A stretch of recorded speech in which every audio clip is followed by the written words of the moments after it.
जय हिंद दोस्तों, वंदे मातरम। देखिए, अगर आप जाट को पसंद करने वालों में से हैं और आप जाएंगे पहले दिन का कलेक्शन देखने के लिए, तो हो सकता है कि आपको दुख हो। और अगर आप जाट को ना पसंद करने वाले हैं और आप डे वन के कलेक्शन को देखने के लिए जाएंगे, तो हो सकता है कि आपको खुशी हो। लेकिन इन सब चीज़ों के बीच में एक बात तय है कि इस मूवी का कलेक्शन आने वाले दिनों में, बल्कि आज से, बढ़ना ही शुरू होगा।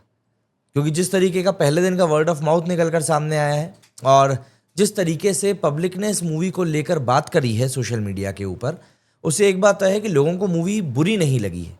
अब यहाँ पर ऑब्वियस सी बात है, कई सारे लोग ऐसे हैं जो कि इस मूवी में शटर आइलैंड की स्टोरी ढूंढने के लिए बैठे हुए हैं, तो उनको तो खैर मैं कुछ नहीं बोल सकता। लेकिन हाँ, आज से उम्मीद की जा रही है कि इस मूवी का कलेक्शन जो है बढ़ेगा।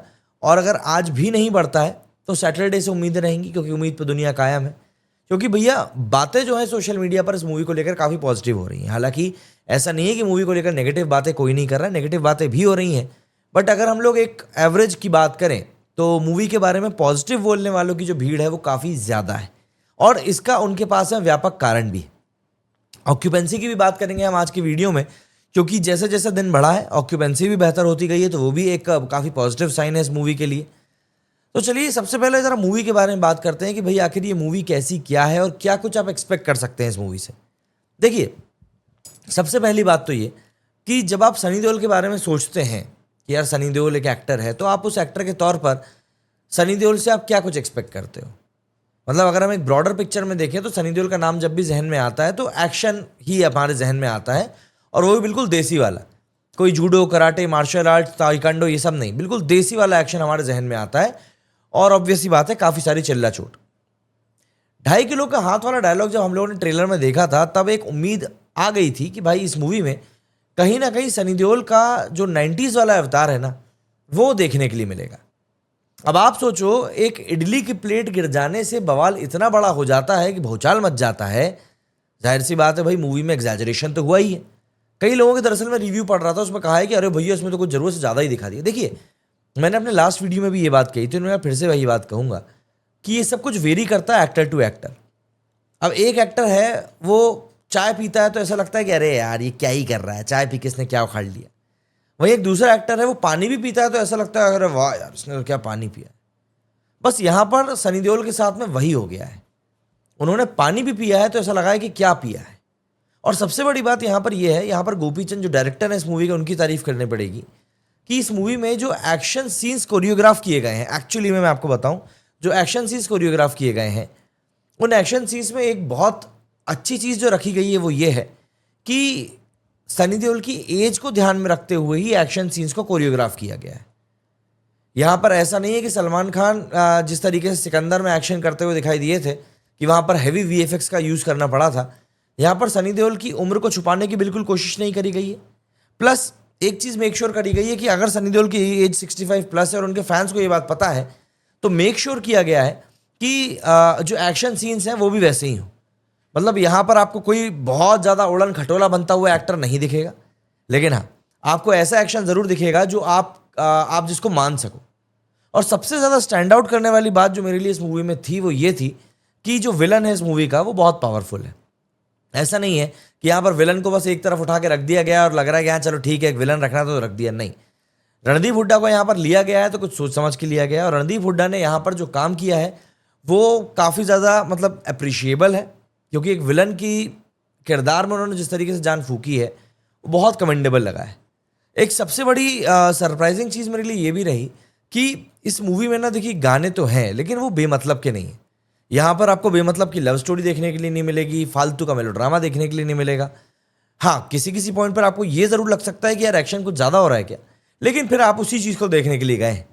ऑल इन ऑल ये मूवी आपको एंटरटेन करती है, आपको पकाती नहीं है। और ऐसा नहीं होता है कि आप कुछ और एक्सपेक्ट कर रहे थे और आपको कुछ और देखने के लिए मिल जाता है। यहाँ पर यह भी नहीं होता है कि आप एज के हिसाब से एक्टर को किसी बहुत ही छोटी उम्र की लड़की के साथ में रोमांस करते हुए देखें।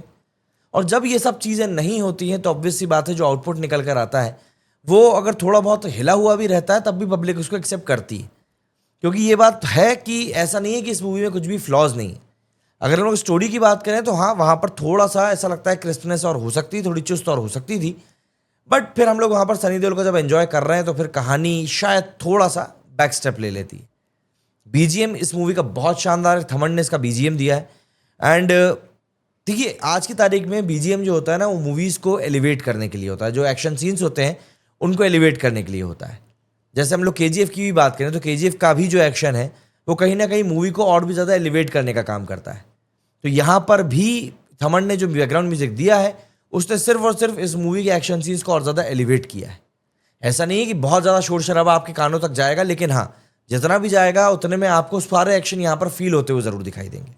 और देखिए मैं तो आपको साफ कहूँगा, अगर आप सनी देओल की जाट देखने का एक प्रोग्राम बना रहे हैं तो आप इस बात को समझ के जाइएगा कि ये एक देसी सिनेमा है आज के ओटीटी के दौर में। और अगर आप देसी सिनेमा को नहीं झेल पाते हैं ना, तो फिर आप बाहर आके इसकी बुराई करोगे। मैंने देखा अभी शाम को वीडियोस निकलकर सामने आने शुरू हो गए थे जहां पर के लोग ट्रैक्टर ट्रॉलियों में भरकर इस मूवी को देखने के लिए जा रहे हैं। तो ऑब्वियस सी बात है, इस मूवी की जो स्पॉट बुकिंग है वो काफ़ी शानदार चल रही है। बस देखना यह है कि क्या ये मूवी इस मोमेंटम को 1 से 2 दिनों तक पकड़ के रख पाती है या फिर इस मोमेंटम को वो कहीं ना कहीं लूज़ करना शुरू कर देती है। क्योंकि अगर वो इस मोमेंटम को लूज़ करेंगे तो कहीं ना कहीं जो घाटा है वो मेकर्स का होगा तो सही। बट इस मूवी के साथ में एक प्लस पॉइंट और जो जुड़ जाता है वो ये है कि इस मूवी का बजट जो है वो काफ़ी कम है as compare to the other Bollywood star जो कि 200-300 करोड़ से कम की आजकल मूवी बनाते नहीं है। जाट का जो बजट बताया जा रहा है वो 200 करोड़ बताया जा रहा है। तो ऑब्वियस सी बात है 200 करोड़ को रिकवर करने में इतनी समस्या नहीं होगी। अब अगर हम लोग कलेक्शन की बात करें तो पहले दिन का जो कलेक्शन निकल कर आया है वो मैंने कहा ना एक्सपेक्टेशन से थोड़ा कम है। डबल डिजिट में ये एंटर नहीं कर पाया है। अभी जिस पॉइंट पर मैं ये वीडियो शूट कर रहा हूँ 9.5 करोड़ का कलेक्शन जो है वो पहले दिन का रिपोर्ट किया गया है। एक्सपेक्टेशन से काफ़ी कम है क्योंकि मैं कम से कम 12 से 15 करोड़ रुपए के तो एक्सपेक्टेशन से लेकर चल ही रहा था। अगर हम लोग ऑक्यूपेंसी की बात करें तो इसकी ऑक्यूपेंसी गई है करीब 14.28% की, पहले दिन की 15% के आसपास की। ये भी काफ़ी कम है, लेकिन जैसे जैसे दिन गुजरा है वैसे वैसे बढ़ी है। जैसे मॉर्निंग शोज़ में 9.5% की ऑक्यूपेंसी थी, उसके बाद आफ्टरनून शोज़ में 15.4% की ऑक्यूपेंसी गई, देन इवनिंग शोज़ में 13.6% की ऑक्यूपेंसी गई और रात के शोज़ में 18.47% की ऑक्यूपेंसी गई है। तो ऑक्यूपेंसी जो है कंटिन्यूसली बढ़ी ही है। आप ये नहीं कह सकते कि ऑक्यूपेंसी जो है इस मूवी की मतलब ख़राब सी गई है। अगर मैं रीजन वाइज बात करूं तो सबसे अच्छी जो ऑक्यूपेंसी गई है वो सरप्राइजिंगली चेन्नई में गई है 44% की, लेकिन वहाँ पर शोज़ कम थे इसीलिए 17 शोज़ थे वहाँ पर। तो वहाँ पर 44% की ऑक्यूपेंसी गई है चेन्नई में, जो कि मतलब वाकई में सरप्राइजिंग है। ऐसे ही जयपुर में 34% की ऑक्यूपेंसी गई है, चंडीगढ़ में 19% की गई है, लखनऊ में 18% की गई है। तो ऑक्यूपेंसी मतलब समझ में नहीं आ रहा है, जहाँ जानी चाहिए थी वहाँ नहीं गई और जहाँ गई है वहाँ पे क्या बोलें। सनी देओल की इससे पहले की अगर हम बात करें तो गदर 2 ने 525 करोड़ रुपीस का कलेक्शन किया था। अब जो फैंस है सनी देओल के वो ये बोल रहे हैं कि भाई ये जो मूवी है ये गदर 2 का जो रिकॉर्ड है उसको बिल्कुल तोड़ के रख देगी। अब देखिए रिकॉर्ड तोड़ती है नहीं तोड़ती है ये तो खैर हमको आने वाले दिनों में पता चलेगा, क्योंकि इस मूवी का कंपटीशन अभी आने वाली 18 तारीख को ही केसरी 2 से भी शुरू हो जाएगा। उसका भी ऑब्वियस सी बात है एक बड़ा सा सेटबैक जो इस मूवी को लगेगा, क्योंकि केसरी 2 भी काफ़ी ज़्यादा प्रॉमिसिंग मूवी लग रही है।